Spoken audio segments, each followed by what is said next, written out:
A whopping 47% of Americans carry credit card debt. But with the advent of COVID-19, a lot of Americans are seeking to pay off debts a lot sooner than in previous years. You would think that everyone would love that and be okay with that, but banks, not so much. Let's talk about it.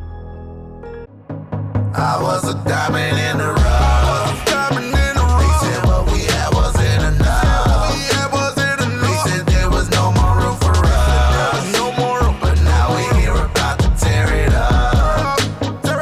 I was a diamond in the rough. They said what we had wasn't enough. They said there was no more room for us. But now we're here about to tear it up. All right, welcome back to OPM and Beyond, where we discuss, you guessed it, other people's money and how to learn more about ourselves and create generational wealth. I'm your host, E. Rains. Let's get right into it. So what we have today is kind of just a loose topic around, American public becoming more responsible with their debt and paying their debts down to become debt free. And financial institutions having an issue with that, which is, I guess it's to be expected, but it's really telling in a lot of ways. So just a few article titles that you might want to look up. There's one from the Wall Street Journal called "Credit Card Debt Keeps Falling, Banks Are on Edge." There's another one from Yahoo called "One Big Question About the Dramatically Lower U.S. Credit Card Debt." And there's another by creditcards.com. It says the average credit card debt statistics. So let's take a look at one of the articles that we have before us today, which is creditcards.com's article entitled Average Credit Card Debt Statistics. After growing for 8 years in a row, the average credit card balance dropped by 14% and $879 from 2019 to 2020, according to data from Experian. Credit card balances fell across the U.S., and states where consumers were carrying the heaviest debt loads saw the biggest decreases. I'm going to skip a little bit here. Let's see. Americans of all ages reduced the amount of card debt owed during 2020, while older Americans decreased theirs the most. And then we have a breakdown here. So members of the silent generation, 25 and older, paid down outstanding credit card balances by 16%. Baby boomers, which is that 56 to 74 range, by 12%. Gen Xers, that 40 to 55 range, also by 12%. Millennials by 11%, and Gen Zs that are old enough, which that age range, between 18 to 23, about 6%.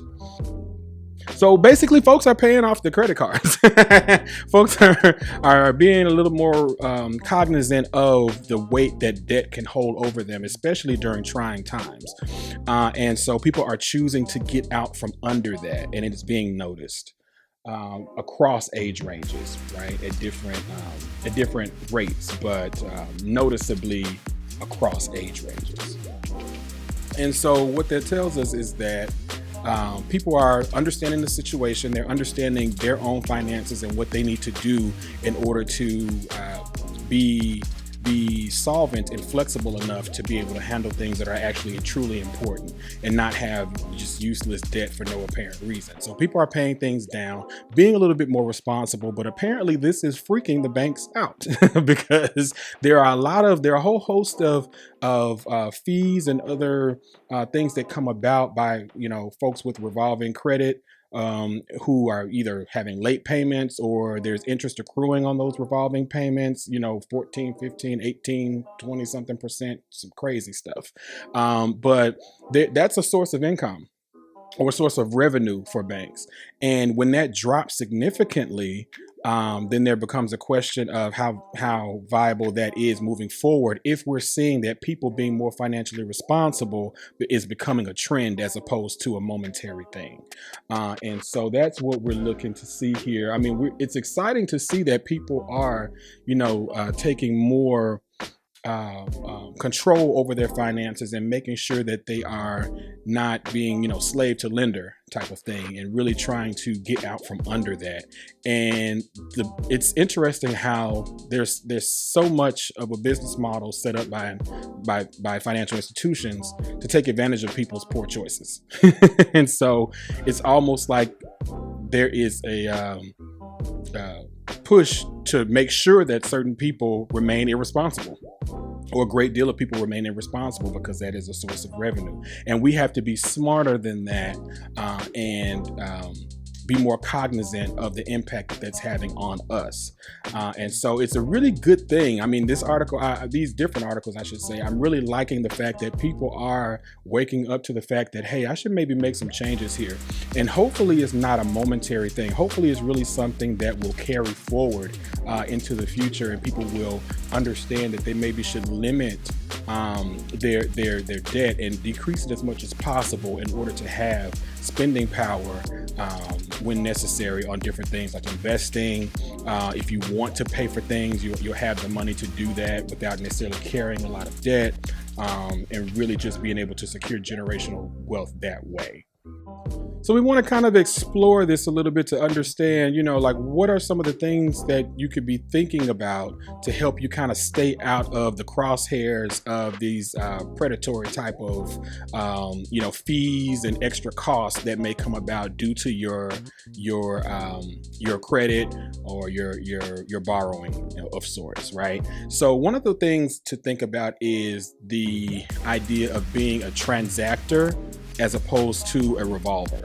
So, and I'll just pull here kind of what that means. So here we'll see from this article that consumers who pay their credit card bill in full every month and avoid interest are known as transactors, while consumers who carry a balance and pay interest are referred to as revolvers. So the number of revolvers is steadily falling while the number of transactors is on the rise. So people are understanding, hey, I can use and take the benefit of credit, which is these funds I have available to me, but not let it sit so long that I end up actually having to pay additional fees or have those borrowed funds actually accrue additional interest or anything of that nature that takes more money out of my pocket over the long run. So you use that money and pay off everything the month that you borrowed it before any sort of interest accrues, and you've been able to have access to to those funds without actually having to have it cost you more than those funds themselves.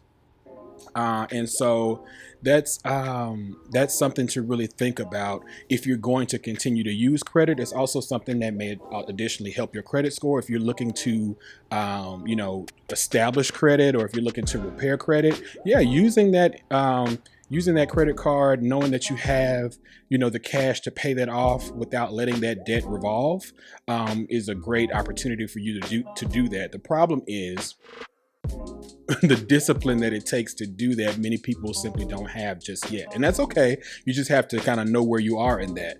You have to know whether or not you have the discipline to pay things off, to not spend money that you won't have to pay off before that debt revolves. To make sure that everything that you're actually using that credit for, you have enough to pay off when it comes to missing or beating any sort of interest that may accrue. So you have to look into that as to whether or not that's something that is useful to you, whether or not that's something that you can keep up with, you can trust yourself to keep up with, and whether or not it's something that is worth it for you as well. So just think about this concept and understand whether or not you are a transactor or whether you are a revolver. And if you are a revolver, how you need to, or what steps you need to take in order to transfer over to a transactor, right? In order to avoid any sort of additional cost that this debt may incur if you are carrying debt and revolving debt as opposed to just using it transactionally.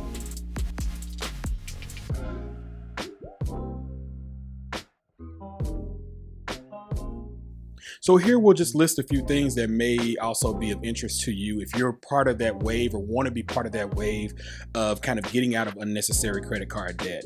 One thing you can do, and it may seem somewhat counterproductive, but you can apply for another credit card, but in order to transfer your balance from your current credit card at a 0% interest rate for a certain period of time.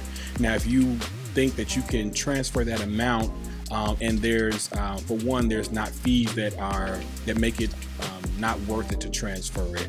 So if you look at the fee of how much that is to transfer that balance, make sure that you're okay with that, and then also look at whether or not and how much you can pay down on that amount during that period of time that you get once you transfer that balance. Because if you can do it at 0% interest, then maybe that would be a benefit to you to hurry up and get out of that debt without constantly accruing more interest on top of that compounding interest, right? So that's one option. Another thing you can think about doing is consolidating debt with the personal loan. See whether or not, if you have multiple various interest rates, see if you can consolidate that, into a single individual loan with a lower interest rate that you can kind of just hammer away at that one thing without accruing higher interest with multiple different debts. And also, get some side money. Find another side item, side hustle, something where you can make some money on the side in addition to whatever your day job is, to kind of pay those things off quicker. That one can be a little more difficult for some people depending on your personal situation, but if you're hyped about getting out of this debt quicker, like a lot of the nation seems to be currently, then that's definitely an option to you. So those are a few things that you can take a look at in addition to just kind of you just powering through and paying off some debt with whatever disposable income you may have that you may have been using previously to be out and about. I know things are opening back up and people are going out, but a lot of people have extra funds that they were using originally for vacation plans and all these other things, and now you can use it to kind of get yourself some real reprieve from feeling kind of trapped and clobbered by debt, right? So take a look at those things. It's really interesting what's happening. I hope this trend continues where people remain mindful of favoring flexibility and freedom from debt over the material things that may or may not really be that important when it really comes down to it, right? So take a look at what that is for yourself, what that means for you, and I'm hoping that people choose to follow the trend. Following trends are not always great, but in this sense, I think it's a good idea. So like, comment, subscribe, all that great stuff. Thanks so much for joining us for another episode of OPM and Beyond, where we discuss, you guessed it, other people's money and how to learn more about ourselves and create generational wealth. Again, I'm your host, E. Rains. Until next time, see you later. 'Cause it goes back and forth.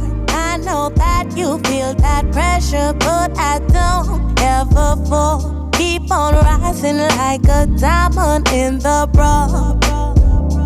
In the rough, diamond in the rough. In the rough.